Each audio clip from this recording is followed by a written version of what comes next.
السلام علیکم ناظرین، ایزی مارکیٹنگ کے یوٹیوب چینل پہ خوش آمدید۔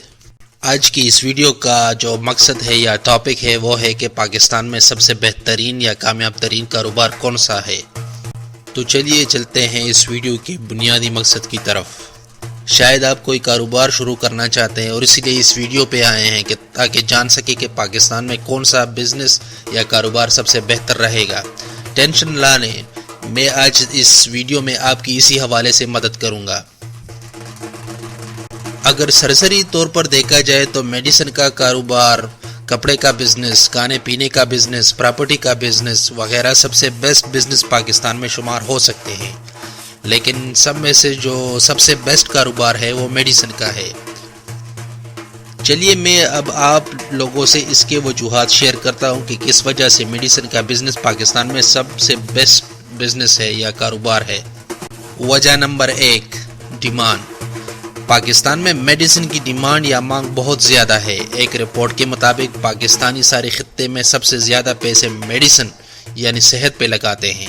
اس کا مطلب یہ ہوا کہ میڈیسن کا کاروبار کرنے والے پاکستان میں خوب کماتے ہیں اور اسی لیے میڈیسن کا بزنس سب سے بہتر ہے پاکستان میں۔ وجہ نمبر 2، ملاوٹ۔ ہر چیز میں ملاوٹ، چائے میں، دودھ میں، شکر میں، گھی میں، آٹے میں، مسالے میں، غرض کوئی ایسی چیز نہیں جس میں ملاوٹ نہ ہو، اور اسی وجہ سے ہر قسم کی بیماریاں پاکستان میں عام ہے، اور اسی وجہ سے میڈیسن کا کاروبار کرنے والے پاکستان میں بہت مزے میں ہیں۔ وجہ نمبر 3، منافع یا پرافٹ مارجن۔ چونکہ میں میڈیسن کے شعبے سے ذاتی طور پر وابستہ رہا ہوں اور جو منافع میں نے اس بزنس میں دیکھا ہے وہ کہیں اور نہیں دیکھا۔ آپ آسانی کے ساتھ 7% سے لے کر 70% تک فی 1 روپیہ کل سیلز کے کما سکتے ہیں۔ 7% اس لیے کہا کہ اس میں ہول سیل ڈسٹریبیوشن وغیرہ بھی آتے ہیں، جس میں اگرچہ منافع کم ہوتا ہے لیکن سیلز بہت زیادہ ہوتی ہیں اور بندہ خاص کما پاتا ہے، جبکہ پرچون میں منافع سب سے زیادہ ہوتا ہے۔ یہاں پہ آپ کم سے کم 20% اور زیادہ سے زیادہ 70% تک کما پاتے ہیں، البتہ ہول سیل ڈسٹریبیوشن کے مقابلے میں سیلز یہاں پہ کم ہوتی ہیں۔ مزید ویڈیو پہ جانے سے پہلے اس چینل کو سبسکرائب کریں، ساتھ والی گھنٹی کے نشان کو دبا دیں اور اس ویڈیو کو لائک کریں تاکہ آپ کو ہماری ہر ویڈیو بر وقت ملتی رہے۔ شکریہ۔ وجہ نمبر 4، آسان ترین۔ میڈیسن کے بزنس کو چلانے میں اتنی کوئی خاص محنت کی ضرورت نہیں ہوتی۔ آپ کہیں پہ بھی 2-4 مہینے کی ٹریننگ حاصل کر کے کامیابی کے ساتھ شروع کر سکتے ہیں۔ بالفرض اگر آپ اس کو خود نہیں چلانا چاہتے تو آپ کسی تجربہ کار شخص کو ملازمت پہ رکھ کے اسے آسانی سے چلا سکتے ہیں۔ وجہ نمبر 5، پروڈکٹ کی لمبی عمر۔ میڈیسن یا ادویات کی شیلف لائف یا ایکسپائری بہت زیادہ ہوتی ہے اور آپ بغیر کسی نقصان کے خوف کے ان ادویات کو اپنی دکان وغیرہ پہ رکھ سکتے ہیں۔ اب اگر کھانے کا کاروبار کو دیکھیں تو وہاں پہ ایسا نہیں ہو سکتا۔ اسی طرح اگر آپ پراپرٹی کے بزنس کو دیکھیں تو وہاں اگرچہ شیلف لائف کا کوئی تصور ہی نہیں ہے لیکن وہاں پہ رسک بہت زیادہ ہے اور ساتھ میں ڈیلی آپ کی سیلز نہیں ہوتی۔ اسی طرح کپڑے کے کاروبار میں اگرچہ کپڑے کی شیلف لائف میڈیسن کے مقابلے میں بہت زیادہ ہے لیکن وہاں پہ نہ سیلز میڈیسن بزنس کی طرح ہوتی ہے اور نہ ہی پرافٹ مارجن میڈیسن جتنا ہوتا ہے۔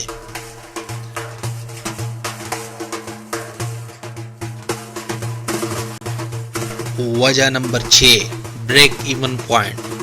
چونکہ میڈیسن کی مانگ بہت زیادہ ہے پاکستان میں اور اس میں روز بروز اضافہ ہو رہا ہے، اسی وجہ سے آپ اس کاروبار میں دوسرے کاروباروں کی بنسبت جلد ہی بریک ایون پوائنٹ کو حاصل کر لیتے ہیں۔ بریک ایون پوائنٹ کا مطلب کاروبار کی وہ حالت جہاں پہ آپ کے کاروبار کے خرچے اور آمدن برابر ہوں۔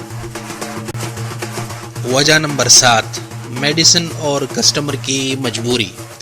چاہے جتنا ہی قیمت کے معاملے میں سخت کسٹمر کیوں نہ ہو، جب بات آتی ہے میڈیسن کی تو وہی کسٹمر بغیر چو چرا کے آپ سے ادویات اسی قیمت پر لے گا جو قیمت ادویات پہ لکھی ہوتی ہے، کیونکہ اس ٹائم اسے پیسے سے زیادہ صحت عزیز ہوتی ہے اور اوپر سے زیادہ تر کسٹمرز کو میڈیسن کے فیلڈ کا، اس کے کاروبار میں بچت کا کچھ بھی اندازہ نہیں ہوتا اور یہی لا علمی اسے میڈیسن کی پوری قیمت دینے پہ مجبور کرتی ہے۔ وجہ نمبر 8، مارکیٹنگ، برانڈنگ وغیرہ کی ضرورت نہیں ہوتی۔ اگرچہ ہر کاروبار میں بڑی کامیابی کے لیے مارکیٹنگ، ایڈورٹائزنگ، برانڈنگ کرنا نہایت ضروری ہوتا ہے، لیکن میڈیسن کے بزنس میں آپ کو ان چیزوں کی ضرورت نہیں ہوتی۔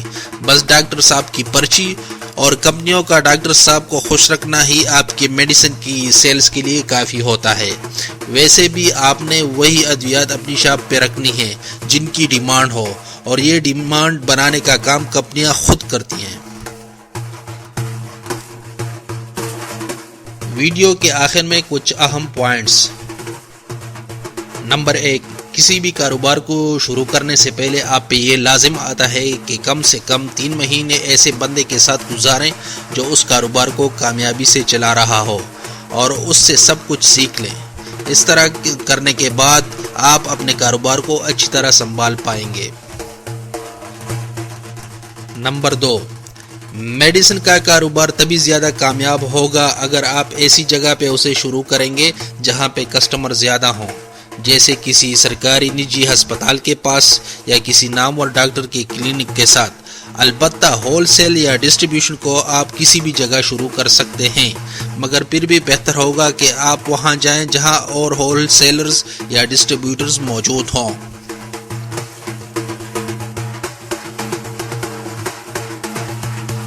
تو جناب، یہ ہوگی آج کی ویڈیو۔ مزید ایسی انفارمیشنل ویڈیوز کے لیے ایزی مارکیٹنگ اس چینل کو سبسکرائب کریں اور ساتھ والی گھنٹی کے نشان کو دبائیں اور اس ویڈیو کو لائک کریں تاکہ آپ کو ہماری ہر ویڈیو بر وقت ملتی رہے۔ اور اردو میں کاروبار کے متعلق مزید مواد، مشورے، بزنس آئیڈیاز کے لیے ایزی مارکیٹنگ کے اس ویب سائٹ کو وزٹ کریں اور اپنی ای میل سے اس ویب سائٹ کو بھی سبسکرائب کریں تاکہ آپ کو مستقبل کے تمام آرٹیکلز، مشورے بذریعہ ای میل بالکل فری میں موصول ہوں۔ بہت بہت شکریہ۔